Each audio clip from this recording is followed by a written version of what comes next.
Officer Grady's furious voice echoed through the courthouse corridor as he dragged Lena Harrow toward a small hearing room.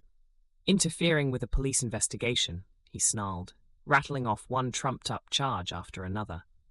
A cluster of onlookers stared in disbelief, some whispering that the officer had finally gone too far. Lena, her thin wrists uncomfortably pinned, locked eyes with the crowd.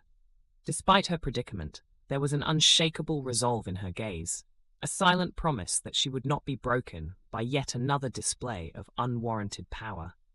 The tension crackled like a live wire, as though the walls themselves sensed that an explosive truth was about to be laid bare. No one, not even Officer Grady, realized just how epic this showdown would become. Earlier that day, Lena Harrow had been making her way toward the courthouse on a blistering summer afternoon, the sun beating down relentlessly. She walked with the careful determination of someone accustomed to the weight of years and responsibilities. Her cane clicked softly against the pavement as she approached, her steps steady despite the heat. She had just finished delivering a casserole to an ailing neighbor and was carrying an empty dish in her weathered hands when she heard a distressed voice near the parking lot behind a small hardware store. An elderly man stood there, his expression panicked as he patted his pockets and looked under nearby cars. "I can't find it," he muttered, his voice trembling with frustration. He glanced around, helpless and flustered. Lena stepped closer, her instincts kicking in. "What have you lost, sir?" she asked gently. "My wallet," he replied, shaking his head. "I had it just a moment ago, but now it's gone." Lena took one look at his trembling hands and decided she had to help. She leaned down, scanning the ground carefully. After a moment, she spotted a scuffed leather wallet peeking out from under a discarded soda cup. She picked it up and handed it to the man, whose relief was immediate. "Thank you," he said, his voice thick with gratitude. "You're a blessing." Lena smiled softly. "Anyone would have done the same," she replied, though she knew deep down that wasn't entirely true. Her late husband, Samuel, had always told her that small acts of kindness were the glue holding society together. It was a philosophy she'd carried with her for decades. With that small deed behind her, Lena resumed her walk to the courthouse. The building loomed ahead, its towering columns and wide stone steps stark against the cloudless sky. It was supposed to symbolize justice, yet Lena couldn't shake an uneasy feeling.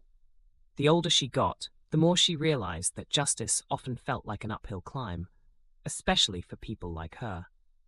At 72, Lena had lived through more than her fair share of hardships, and those experiences had forged her quiet strength. As she climbed the courthouse steps, Lena noticed a commotion near the entrance.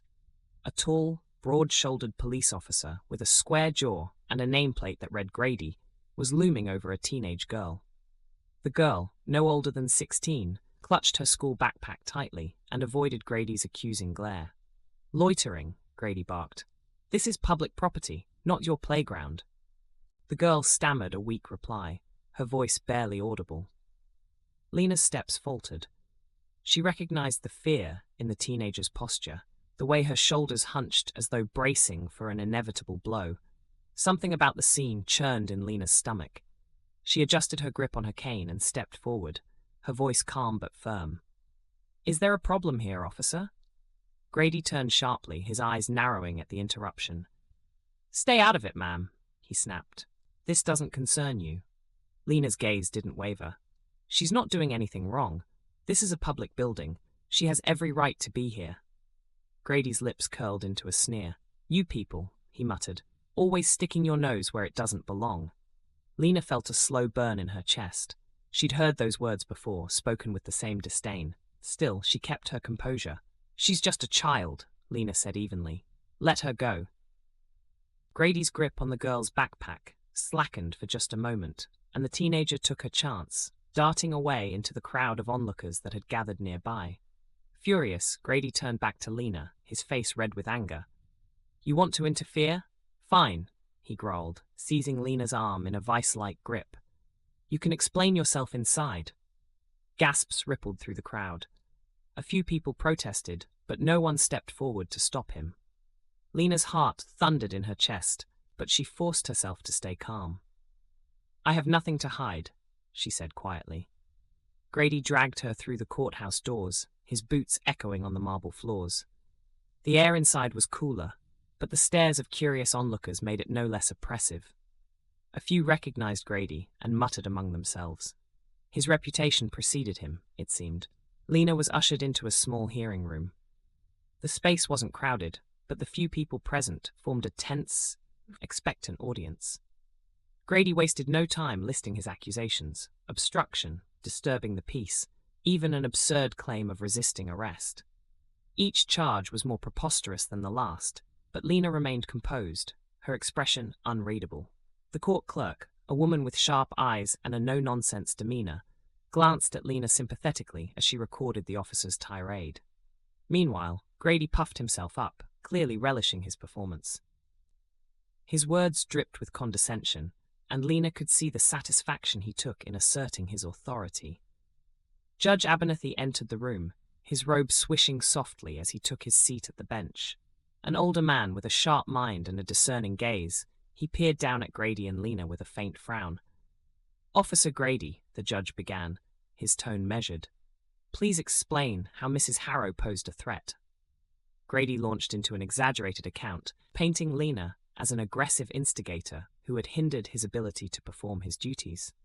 His tale was so outlandish that Lena almost laughed, but she kept her expression neutral. Instead, she let her eyes wander to the faces of the spectators. Some were outraged, others were skeptical but silent. Then, unexpectedly, the heavy doors at the back of the courtroom swung open. A court officer stepped inside, carrying a slim folder and looking flustered. He approached the bench and whispered something to Judge Abernathy. The judge's frown deepened, and he tapped his gavel lightly. "We will take a brief recess," he announced. "The court will reconvene in 15 minutes." Whispers filled the room as people speculated about what new information had surfaced. Lena remained seated, her hands folded neatly in her lap, while Grady paced near the prosecution's table, his confidence undiminished. When the hearing resumed, the tension in the room was palpable. Judge Abernathy regarded Grady with a cool expression before turning his attention to Lena. "Mrs. Harrow," the judge said, "you may speak." Lena straightened in her seat, her voice steady but resolute. "Your Honor, there's been a misunderstanding," she began. "I intervened to protect a young girl from undue harassment, not to obstruct justice. I've spent my life upholding the law, not breaking it." As she spoke, Lena reached into her bag and retrieved a small leather case. She opened it to reveal a badge. A collective gasp rippled through the room. "I am a retired federal investigator," she said, her voice firm. "My career was dedicated to protecting the rights of vulnerable people and ensuring that justice was served. That girl did nothing wrong. Officer Grady's actions were not only unprofessional, but also deeply troubling." Grady's face turned ashen. He opened his mouth to protest, but found no words. Judge Abernathy's expression darkened as he reviewed the documents in the folder the court officer had delivered. "Officer Grady," the judge said, his voice heavy with authority, "your behavior raises serious concerns. This court will not tolerate the abuse of power, especially not in this building, where justice must be upheld above all else. I am ordering an immediate review of your conduct. Mrs. Harrow, all charges against you are dismissed with the court's apologies." The room erupted into quiet applause. Grady's shoulders slumped, his bravado evaporating as the gravity of the situation sank in. He was escorted from the room by a bailiff, his defeat unmistakable. Outside the courthouse, Lena descended the stone steps with quiet dignity. A few people approached her, offering words of gratitude and admiration. The teenage girl she'd defended stood at a distance, her eyes wide with awe. Lena gave her a small nod, a silent reassurance that kindness and courage still mattered. The sun was just as hot as it had been earlier, but the air felt lighter now, as though the oppressive weight of injustice had been lifted, even if only for a moment. Lena tightened her grip on her cane and continued down the sidewalk, her resolve burning brighter than ever. This battle was won, but there were always more ahead, and she was ready for them.